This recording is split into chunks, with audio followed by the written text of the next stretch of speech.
পৌষ মাস শেষ হতে চললো, আর এত ঠান্ডার সময় পিঠে খাবো না সেটা কি আর কখনো হয়? আর আমি পিঠে খাবো খাবোই বলছি, কিন্তু আমি তো পিঠে বানাতে পারি না। কিন্তু তাহলে কি করে হবে? 2 দিন 3 দিন ধরে বরকে বলেই যাচ্ছি যে পিঠে খেতে ইচ্ছে হয়, আর আমি পিঠে খেতেও অনেক ভালোবাসি। সেই জন্য আজকে হঠাৎ করে দেখছি সব কিছু নিয়ে চলে এসছে বাড়িতে। তারপরে তো আর আমি তো পারি না, তাহলে পিঠে তো খাওয়াও হবে না যেহেতু। কিন্তু আমার বর পারে তৈরি করতে।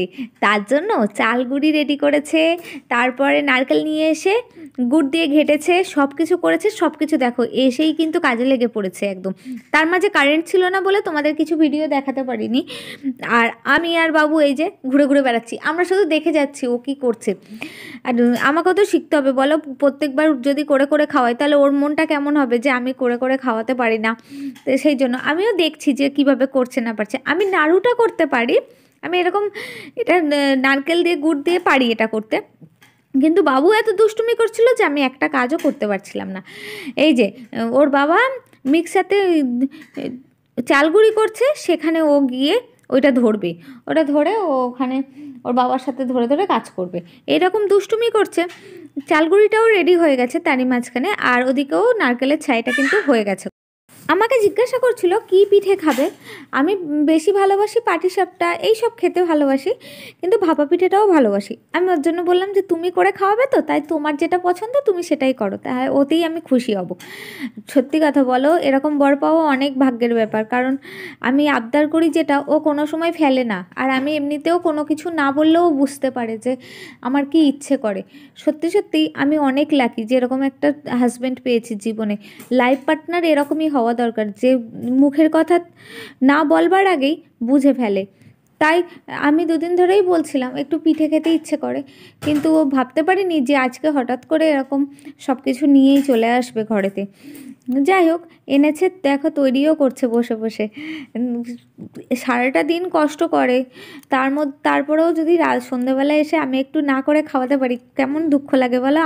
আমারও খারাপ লাগছে, কিন্তু কি করব, ও যখন বানাতে পারে তার জন্য ওই বানাচ্ছে। আর দেখো খুব সুন্দরভাবে বানিয়েছে পিঠেগুলো। আজকে করবে ভাপা পিঠে, মানে অসাধারণ লাগছে দেখতে। থালার মধ্যে সাজিয়ে সাজিয়ে রেখেছে।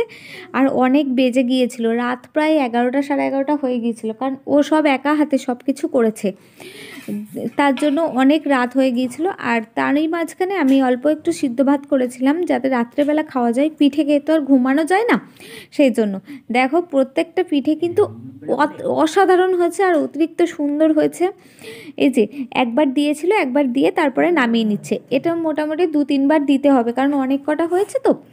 আমাদের পাশে দোকান আছে, ওদেরকে কয়েকটা দেবো, আর আমরা খাবো। আর তো এখানে কেউ নেই, সেই জন্য। এবার বাড়িতে থাকলে আমার শাশুড়ি করে খাওয়াতো, না হলে মায়ের বাড়ি গেলে মা করে খাওয়াতো। এখানে আছে তো তার জন্য আমার বর করে খাওয়াচ্ছে আমাকে। আমি পারি না যেহেতু। আমি পারি ওই যে ভাজা পিঠে যেগুলো করে মুগ ডাল দিয়ে, সেইগুলো পারি করতে। সেগুলো আমি বলেছি তোমাকে একদিন করে খাওয়াবো, তুমি আজকে আমাকে করে খাওয়াও। এই যে দেখো একবার নামানো হয়ে গিয়েছে, আর একবার সাজিয়ে সাজিয়ে দিচ্ছে। তারই মাঝখানে আমি বাবুকে একবার ঘুম পাড়িয়ে নিয়েছি, কারণ অনেকটা রাত হয়ে গিয়েছিল, বাবু অনেক কান্না করছিল, খাইয়ে দিয়ে ঘুম পাড়িয়ে নিলাম। এবার আমাকে বলে কি যে একবার তো হয়ে গেছে, এবার একটু টেস্ট করে দেখো কেমন খেতে হয়েছে। সত্যি খাবার সময় মানে এত সুন্দর লাগছিল যে বরের হাতের রান্না।